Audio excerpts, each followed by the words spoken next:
자, 우리 옆에 분들 한번 쳐다보시면서 활짝 웃으면서 인사 한번 해주시기 바랍니다. 재건축합시다.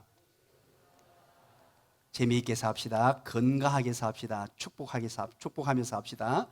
코로나19 때문에 여러 가지로 위축되고 어려운 시기입니다만 우리 하나님의 택한 백성들은 재건축하며 살아야 될 줄로 믿습니다. 오늘 이렇게 일부 예배 나오신 모든 분들에게 하나님의 은혜와 복이, 하나님의 평강이 충만하게 임하게 되시길 주님의 이름으로 간절히 축원합니다.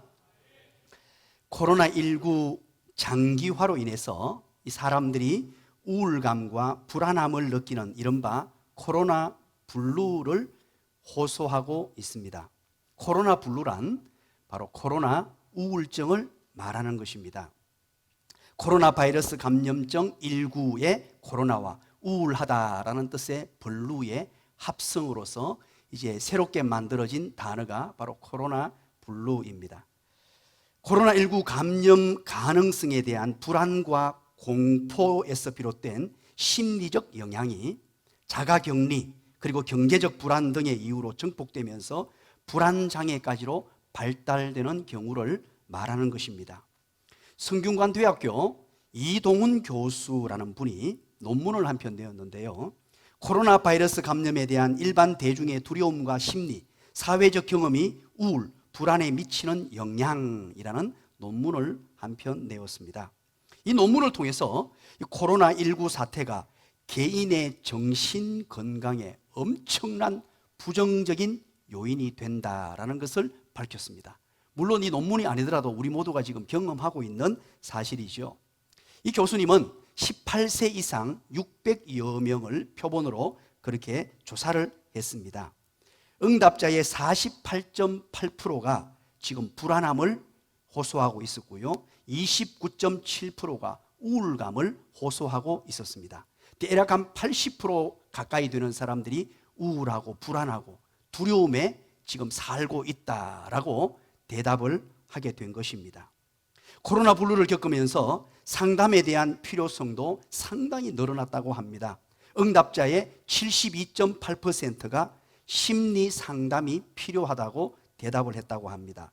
그리고 58.2%가 정신과 치료가 필요하다고 대답하기도 했답니다. 참으로 심각한 상황이죠. 거의 10명 중에 6명이 지금 정신적인 충격에 빠져 있다는 뜻이기도 합니다. 우리는 코로나19 때문에 이전에 경험해보지 못했던 그 길을 걷고 있습니다. 참으로 답답하고 힘든 시간을 모두가 보내고 있습니다.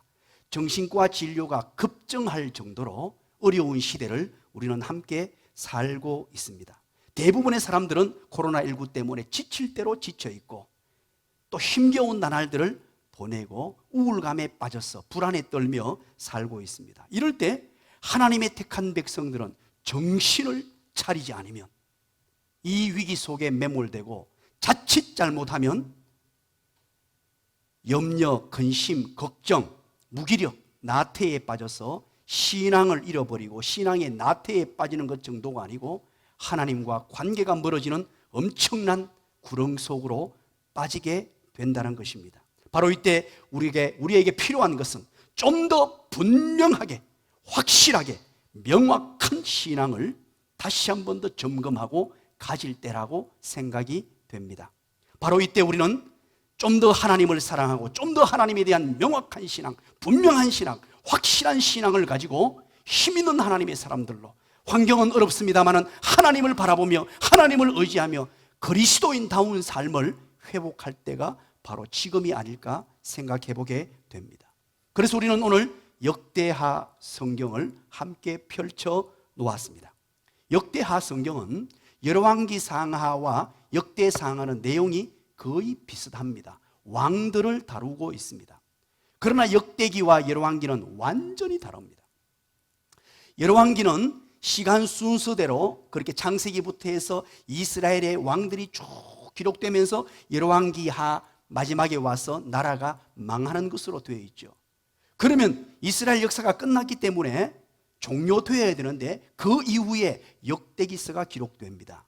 이것은 후대의 포로 시대, 나라가 망하고 난 이후에 포로 귀환 때에 맞추어서 쓰여진 성경입니다. 왜 그런가 하니까 이스라엘 백성들이 왜 포로가 되었으며 나라가 왜 망하게 되었느냐, 다시 한 번 더 이스라엘 백성들의 정체성을 회복하자는 것입니다. 이제 포로에서 회복될 경우에 다시는 종살이 하지 않도록 하나님의 백성다운 삶으로 살자.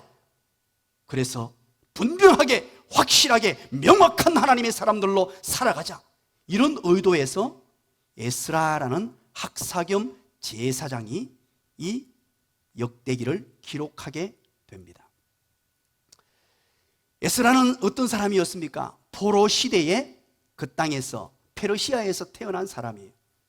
그곳에서 태어났는데 하나님의 말씀을 연구했습니다. 율법을 연구했습니다. 모세를 연구했습니다. 그래서 학사로서 하나님에 대한 놀라운 진리들을 너무너무 많이 알게 되었어요. 이 놀라운 일이 하나님의 성령의 감동으로 이제 하나님의 백성들에게 기록으로 남기는데, 그 성경이 오늘 저와 여러분이 펴놓은 역대상, 역대하라는 성경입니다.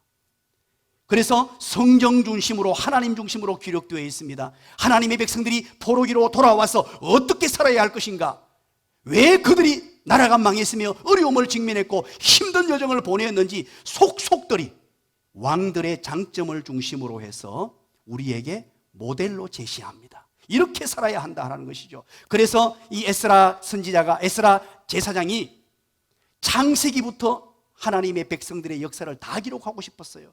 그러나 이 짧은 것에 기록을 다 못하니까 역대상 1장부터 9장까지는 족보 형식을 빌어서 전체를 쫙 설명해 나가고 있습니다. 그리고 나서 이제 다윗 왕부터 중점적으로 기록한 내용이 바로 역대기 성경입니다.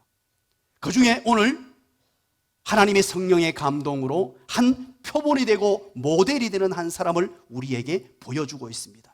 어려움을 당한 이때 코로나19 시대에 분명하고 확실하게 명확한 신앙인으로 살아가야 될 삶의 원칙과 비결을 오늘 아사 왕이라는 왕을 통해서 우리에게 보여주고 있습니다. 이 어려운 때에 어떻게 살아야 할 것인가, 하나님의 택한 백성으로서 코로나19의 위기를 이겨내고 진실된 하나님의 사람으로 그리스도인다운 삶을 어떻게 살아야 할 것인가, 신앙의 위기 잘 극복하고 분명하고 확실하게 명확한 신앙인으로 어떻게 살아야 할 것인가 하는 것을 오늘 본문에서 소개합니다. 이 아사왕을 우리는 함께 살피려고 합니다. 이 아사왕은 역대하 14장부터 16장까지 비교적 긴 장을 할애해서 소개하고 있습니다. 그렇다면 이 아사왕을 통해서 하나님께서 우리에게 주시는 교훈이 무엇인가, 이 어려운 때에 우리는 아사왕을 통해서 어떤 자세로, 어떤 마음으로 신앙생활하며 살아야 할 것인가 하는 것을 살펴보려고 합니다. 첫 번째입니다. 따라서 합니다. 교토삼굴하지 말고, 교토삼굴하지 말고 괴일루만 해야 합니다. 교토삼굴 괴일루만이라는 제가 사자성어를 조금 빌려왔습니다. 오늘 이 말이 의미하는 바가 무엇인가 하는 것을 한번 생각해 보았으면 좋겠습니다. 우리 역대하 14장부터 시작해서 아사왕이 등장하거든요. 이 아사왕은 왕이 되자마자 가장 먼저 한 것이 종교개혁이었습니다. 하나님을 제대로 섬기지 않고 우상이 들끓었습니다. 하나님 제1주의로 살지 못했던 그들에게 이 아사왕은 등장하자마자 제일 먼저 우상을 없애고 깨뜨리고 찢고 전부 다 정리를 하게 됩니다. 아사왕이 정말로 하나님의 사람이었다는 것을 보여주는 것이죠. 14장 1절 왕이 되었죠. 2절부터 5절까지를 보십시오. 앞부분 넘어가서 2절부터 5절까지 여러분 오늘 집에 가셔서 찬찬히 한번 읽어보십시오. 제1차 종교개혁을 단행합니다. 이방제단과 산당을 제거하고 주상을 회파하며 아세라상을 찍어버립니다. 그리고 14장 5절을 한번 읽어볼까요? 14장 5절 우리 다 한번 읽어봅니다. 시작.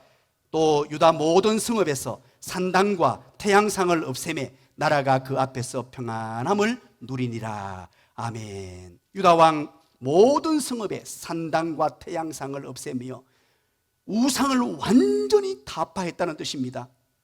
바로 이 아사왕은 흐리멍텅한 신앙이 아니라 위기 가운데, 어려움 가운데 그냥 매몰되어서 적당하게 타협하는 신앙이 아니었습니다. 확실한 신앙, 분명한 신앙, 반듯한 신앙, 하나님만을 가슴에 모시고 하나님 제1주의로 살아가는, 왕이 되자 말자 이 모든 일들을 단행한 그런 사람이었습니다. 그래서 오늘 역대하 14장부터 16장까지를 기록하면서 아사 왕에 대해서 이렇게 표현하고 있습니다. 5번이나 평안이라는 단어를 써요. 평안했다, 그리고 형통했다, 이런 단어를 쓰면서 아사 왕이 얼마나 하나님의 큰 은혜를 덧입었는가 하는 것을 소개하고 있습니다. 그리고 14장 9절입니다. 9절에 구스 사람 세라가 쳐들어옵니다. 쳐들어오는데 얼마나 쳐들어왔느냐, 9절을 보십시오. 몇 명이나 쳐들어왔죠? 군사가 100만 명, 병거가요 300대. 군사가 100만 명이라면요, 이 고대 사회에서 대단한 거예요. 어마어마한 군대를 동원해서 쳐들어왔는데 14장 11절을 여러분 한번 보십시오. 그때 아사가 어떤 선택을 하는가 보십시오. 아사가 그의 하나님 여호와께 부르짖었다고 합니다. 여호와여, 힘이 강한 자와 약한 자 사이에는 주밖에 도와줄 자가 없습니다. 주님밖에 없습니다. 주여 우리를 도와주시옵소서. 주를 의지하오니, 주님의 이름을 의탁하오니 주여 도와달라고 하나님께 간절히 간구합니다. 아사 왕은 바로 이 전쟁의 주관자가 하나님이라는 사실을 알았습니다. 그 대적을 바라보지 않았습니다. 수많은 100만 명이나 되는 그 군대를 바라보지 않았습니다. 바로 이 모든 것을 주관하시는 분이 하나님임을 알고 그 순간에도 하나님을 바라보았습니다. 자, 그렇다면 여기에서 교토삼굴이라는 단어를 한번 생각해 보기를 원합니다. 이 교토삼굴이라는 말은 교활할 교자를 씁니다. 한자어로 교활할 교자, 토는 토끼할 때 토자입니다. 그리고 삼은 석삼자, 그리고 굴은 굴할 때 굴입니다. 자, 이건 무슨 말일까요? 교활한 토끼는 꼭 굴을 3개 파놓는다라는 뜻이에요. 교활한 토끼는 굴을 3개 파놓는다. 왜 3개를 파놓을까요? 한 굴을 하나 파놨다가요, 거기에 구렁이가 들어오면 옆에 굴로 빨리 도망갑니다. 또 그 옆에 굴에 여우가 쑥 들어와서 잡으려고 머리를 들이밀면 또 옆에 굴로 속 도망간다는 뜻이에요. 이 말은 무슨 말입니까? 바로 이것도 저것도 여러 가지로 만들어 놓고 한 곳에 집중하지 않고 자기 살 길을 찾으려고 이것도 저것도 만들어 놓는다는 뜻입니다. 바꾸고 말하면 이때 당시 하나님의 백성들은 애굽을 의지할까, 바벨론을 의지할까, 아수르를 의지할까, 아수르의 한 다리, 바벨론의 한 다리, 애굽의 한 다리를 걸쳐놓고 때로는 하나님께 한 다리를 걸쳐놓고 누가 내 인생에 유리하냐? 오직 하나님만 바라보는 인생이 아니고 힘 있는 나라에 내 몸을 맡기고 내 나라를 맡기고 힘 있는 애굽에, 힘 있는 아수르에, 힘 있는 바벨론에 왕들이 그렇게 살았단 말이에요. 그게 바로 교토삼굴입니다. 그러면 여러분, 괴일루만은 무엇입니까? 괴라는 말은 걸괴라는 단어를 씁니다. 걸괴. 옛날에 우리 괴종시계, 요즘 잘 사용하지 않는데 괴종시계 그러죠. 그건 바로 벽에 걸어놓은 시계를 괴종시계라 그래요. 걸괴. 또 하나, 한일자, 세일루자, 흐를루자, 그리고 일만만입니다. 이 무슨 뜻입니까? 가장 중요한 한 가지만 걸어놓고, 가장 중요한 한 가지만 걸어놓고 나머지 만 가지는 흘러보낸다라는 뜻이에요. 수만 가지가 있습니다만 중요하지 않은 것은 다 흘러보내버리고 단 한 가지 벽에 딱 걸어놓고 중요하게 여긴다는 뜻이죠. 바로 하나님 한 분만을 마음의 중심에 딱 걸어놓고 나머지 만 가지는 다 흘러보낸다는 것입니다. 내 눈으로 봤을 때 애굽이 힘이 있는 것 같고 아수르가 힘이 있는 것 같고 바벨론이 힘이 있는 것 같고 돈의 힘이 대단한 것 같고 권력의 힘이 대단한 것 같아도 그거 다 흘려보내고 오직 하나님 한 분만 바라는 저와 여러분의 삶이 되시기를 주님의 이름으로 간절히 축원합니다. 바로 아사 왕은 그런 왕이었어요. 수많은 문제가 생겼습니다. 적군들이 쳐들어왔습니다. 난관이 있었습니다. 그럼에도 불구하고 전쟁이 있었습니다. 그럼에도 불구하고 오직 괴일루만 마음 중심에 하나님 한 분만을 딱 모셔놓고 나머지는 다 흘러보내버렸습니다. 교토삼굴하지 않았습니다. 구덩이를 이곳저곳에 파놓고 이것 아니면 이것, 이것 아니면 이것, 이것 아니면 이것, 양다리, 세다리 이렇게 걸쳐놓은 인생이 아니라 하나님만을 바라보는 인생이었습니다. 구스와의 전쟁을 마치고 난 이후에 드디어 오늘 본문 15장 1절 2절입니다. 15장 1절 2절 왕이 이제 전장터에서 승리하고 돌아왔습니다. 하나님의 은혜로 승리하고 돌아왔을 때에 하나님의 영이, 하나님의 성령이 누구에게 임하느냐? 오뎃의 아들 아사랴 선지자에게 임했다라고 오늘 본문은 시작이 됩니다. 그러면서 아사랴 선지자가 아사 왕과 백성들에게 하나님의 말씀을 전달하는 내용인데요. 2절 한번 보실까요? 어떤 하나님의 말씀이 전달되는가? 우리 다 같이 한번 읽어봅니다. 시작. 그가 나가서 아사를 맞아 이르되 아사와 및 유다와 베냐민의 무리들아, 내 말을 들으라. 너희가 여호와와 함께하면 여호와께서 너희와 함께 하실지라. 너희가 만일 그를 찾으면 그가 너희와 만나게 되시려니와 너희가 만일 그를 버리면 그도 너희를 버리시리라. 아멘. 아사와 백성들이 오늘 본문에서 제2차 종교개혁을 단행합니다. 1차로 우상을 다 타파했습니다. 하나님의 중심의 삶을 잘 살았습니다. 그럼에도 불구하고 아직 부족한 것이 있다라고 생각하고 더 철저하게, 더 힘있게, 분명하게, 확실하게, 명확하게 하나님의 사람으로서 2차 개혁을 아사랴 선지자의 말씀을 통하여 그대로 순종하면서 단행합니다. 오늘 역대하 15장에 보면 2절, 4절, 12절, 13절, 15절 계속해서 반복되는 거 있습니다. 그게 뭐냐? 오늘 본문에서 가장 강조하는 내용이에요. 2절, 4절, 12절, 13절, 15절에 강조하는 것, 바로 여호와를 찾는 것이었습니다.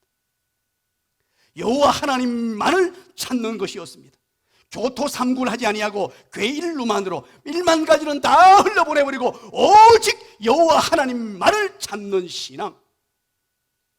지금 이 시국에 우리는 정말로 아사왕을 다시 한 번 더 기억해 봐야 할 때입니다. 여러 가지로 얼마나 어렵습니까? 우리 성도들을 제가 만나면요, 어려움을 토로합니다. 너무 답답하다고 합니다. 정신적으로 충격을 지금 만나는 분도 계세요. 목사로서 너무나 안타까운 그런 여정을 걷고 있습니다. 이럴 때 우리는 하나님을 바라볼 때입니다. 하나님을 바라볼 때입니다. 하나님을 바라볼 때입니다. 하나님 한 분만을 바라보고 하나님을 찾으셔야 돼요. 하나님을 노래하고 찬송하고 하나님의 말씀을 듣는 일에 집중하고 하나님께 기도하는 일에 혼신의 힘을 다할 때입니다. 지금 우리가 런 100 기도회 이후에 2층에서 지금 계속해서 기도를 하고 있죠. 이제 내일부터는 본당으로 옮기도록 하겠습니다. 내일부터는 이제 3층 본당을 오픈하겠습니다. 이제 에어컨을 틀지 않아도 될 만큼 날씨가 선선해졌습니다. 3층 본당을 재오픈해서 계속해서 여러분들 기도의 자리를 마련하겠습니다. 언제든지 나오십시오.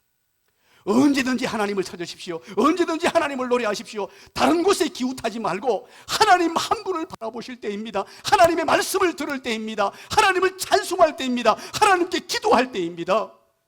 바로 이럴 때 하나님이 주시는 은혜, 하나님이 베푸시는 위로, 하나님이 베푸시는 평강, 하나님이 베푸시는 그 놀라운 사랑을 만끽하며 경험하게 되시기를 주님의 이름으로 간절히 축원합니다. 하나님 외에는 피할 굴이 없습니다. 30개, 50개, 60개, 70개 수많은 굴이 보일지라도 그건 전부 다 가짜입니다. 주님만을 바라볼 때입니다. 선지자 아사랴를 통해서 너희가 하나님을 가까이 하면 하나님도 너희를 가까이 하시고 함께 하시리라. 너희들이 하나님을 찾으면 하나님이 반드시 너를 만나 주시리라. 만약 네가 하나님을 멀리하고 밀어내면 하나님도 멀리하겠다고 오늘 아사랴 선지자를 통해서 우리에게 말씀하고 있습니다. 두 번째입니다. 두 번째 3절부터 8절까지 내용입니다. 비우고 채워야 한다 하는 내용인데요, 우상을 타파하고 여호와의 제단을 재건해야 합니다. 구체적으로 비우고 채워야 하는데 우상을 타파하고 여호와의 제단을 제거해야 합니다. 3절을 보십시오.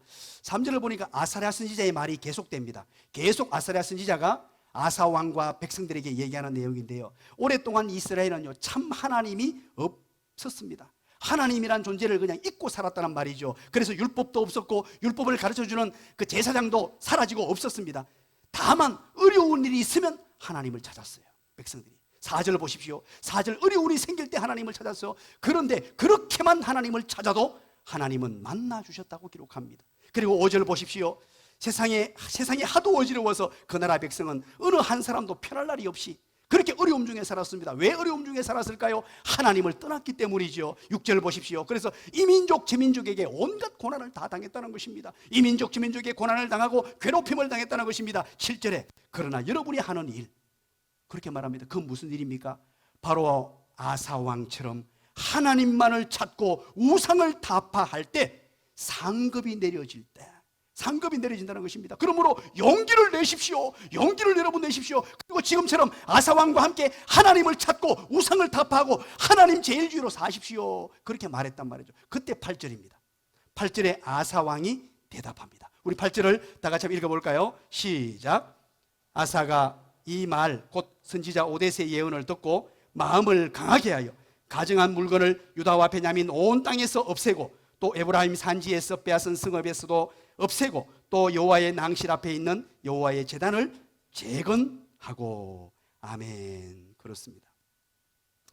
이 아사랴 선지자를 통하여 들려주는 하나님의 말씀을 듣고 적극적으로 또다시 우상을 타파합니다. 아마 1차로 타파하고도 남아있던 것이 있었던 모양입니다. 그것을 다 타파합니다. 그런데 처음에는 유다 땅에만 하다가 베냐민 땅까지도 다 옮겨갔죠. 이게 무슨 말입니까? 우리말로 바꾸면 경상남도만 하다가 경상북도에까지, 전라남도 전라북도에까지 이 전역의 우상을 다 타파했다는 뜻이에요.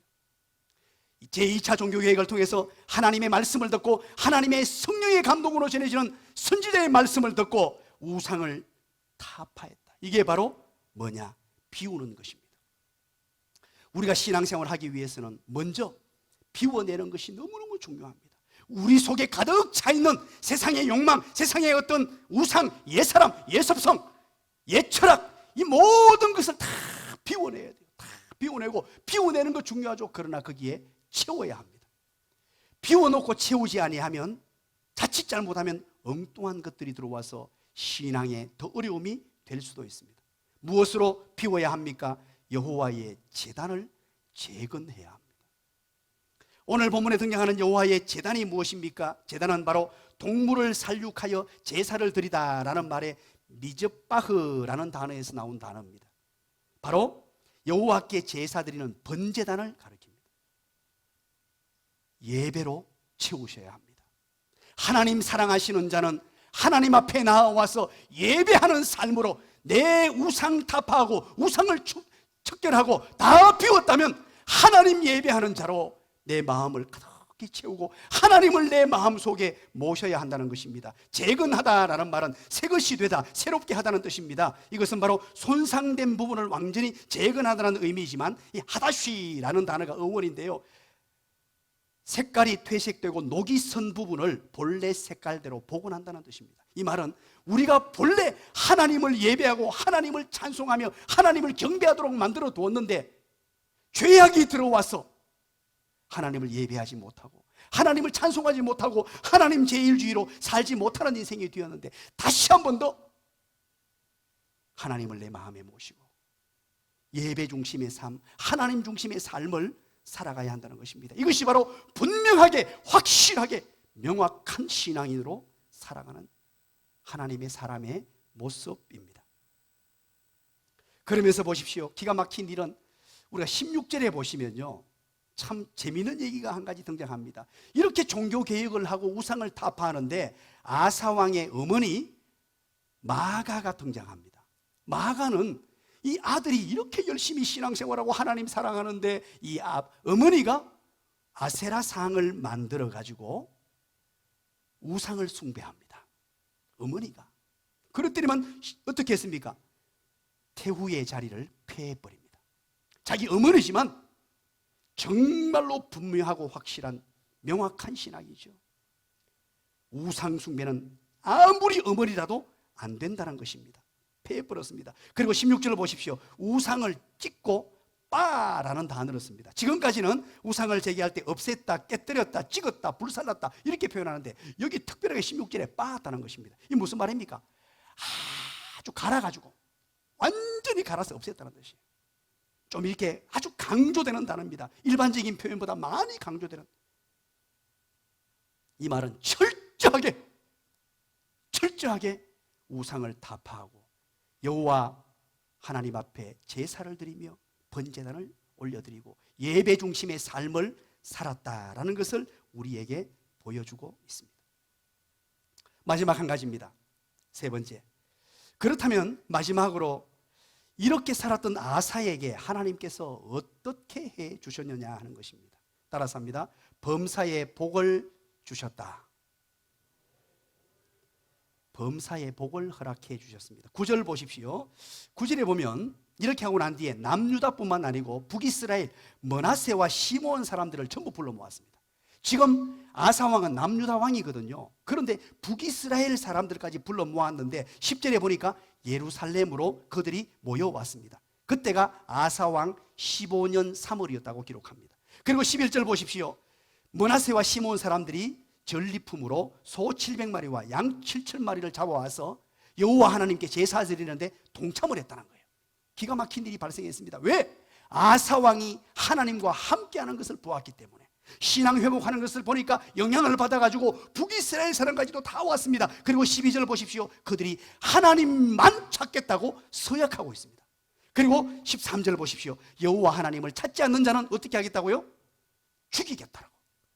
여호와 하나님을 찾지 않는 자는 죽이겠다는 이런 엄청난 선언을 하게 됩니다. 14절에 보십시오. 쇠나팔 뿔나팔 소리가 울려 퍼지는 가운데 여호와 하나님께 맹세를 합니다. 그리고 15절에 온 유다 백성이 열렬히 힘을 모아서 여호와 하나님을 예배하고 찬양했습니다. 그때 하나님께서 만나주셨어요. 그런데 조금 전에 봤듯이 마가라는 엄마가 우상을 숭배하니까 어머니까지도 폐위시켜버리고 18절 보십시오. 금은 기물들 모든 좋은 것들을 하나님의 성전에 옮겨놓고 하나님 중심의 삶을 살겠다고 다짐하고 결심합니다. 그리고 마지막 19절입니다. 우리 19절 한번 읽어볼까요? 시작. 이때부터 아사왕 제35년까지 다시는 전쟁이 없으니라 평화를 주셨다는 것입니다. 바꾸어 말하면 태평성대를 하나님이 허락하셨다는 것입니다. 하나님이 은혜 주셔서 아사왕과 아사왕이 다스리는 백성들에게 하나님의 평강으로 하나님의 은혜를 가득가득 부어주셨다는 말입니다. 하나님이 일찍이 모세 시대부터 약속했던 말씀을 한번 떠올려 볼까요? 이 말씀을 간략하게 언급하고 있습니다만 우리는 신명기 11장 22절 23절이 오늘 본문을 통하여 떠올라야 합니다. 신명기 11장 22절 23절 여러분 메모해 놓으시고 한번 찾아보시기 바랍니다. 제가 한번 읽어드릴게요. 너희가 만일 내가 너희에게 명하는 이 모든 명령을 잘 지켜 행하여 너희의 하나님 여호와를 사랑하고 그의 모든 도를 행하여 그에게 의지하면 여호와께서 그 모든 나라 백성을 너희 앞에서 다 쫓아내실 것이라 너희가 너희보다 강대한 나라들을 차지할 것인즉이라고 약속해 두셨습니다. 여러분 이 말씀을 액면 그대로 믿으시기를 간절히 축원합니다. 하나님을 사랑하고 하나님 말씀에 순종하며 하나님을 의지하고 살면 하나님께서는 내 편 되어 주셔서 모든 대적을 물리쳐 주시고 우리에게 평강을 주시며 평안을 주시고 위로를 주시며 하나님의 은총을 허락해 주시겠다는 말입니다. 하나님이 어떤 강한 나라가 우리에게 찾아와도 그 센 나라, 힘센 나라도 이기게 해 주시겠다는 것입니다. 그런데 오늘 19절에서 첫 단어가 이때부터라고 시작하죠. 이때부터 35년까지 하나님이 태평성대를 주시고 은혜를 주시며 하나님의 복을 주셨는데 도대체 이때부터가 언제부터입니까? 이때부터가 아사가 30살부터입니까? 40살부터입니까? 아니면 50살부터입니까? 오늘 이때부터라는 것은 시간적 의미를 말하는 것이 아닙니다. 하나님의 거룩한 테스트를 받고 시험 연단을 잘 통과한 이후에 분명하고 확실하게 명확한 신앙인이 된 후라는 의미입니다.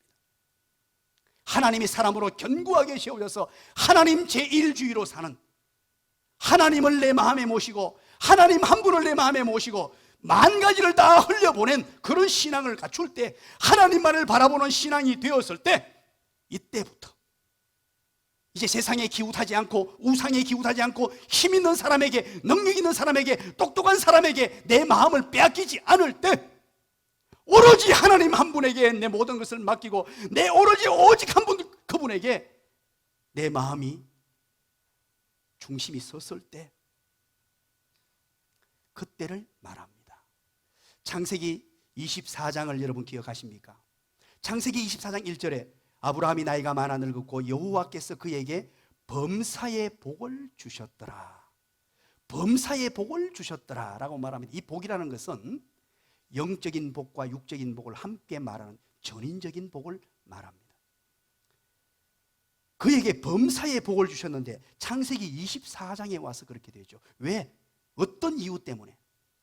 창세기 22장과 23장을 통과한 이후입니다.